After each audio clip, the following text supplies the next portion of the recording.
and welcome to our kitchen display screen walkthrough. Beginning at the till, orders are placed and immediately shown on the kitchen display screen as pictured. To help reduce clutter, certain items can be set to not display on the KDS, such as the drinks on this order.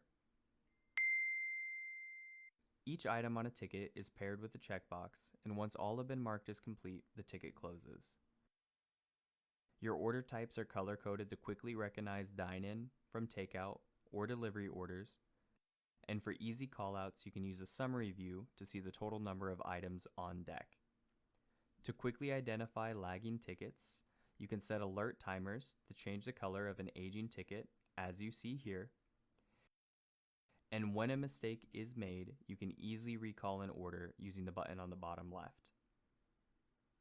Next to it, the Move Order button allows you to sort tickets as needed. Lastly, by navigating to the settings, you can edit the appearance of your KDS.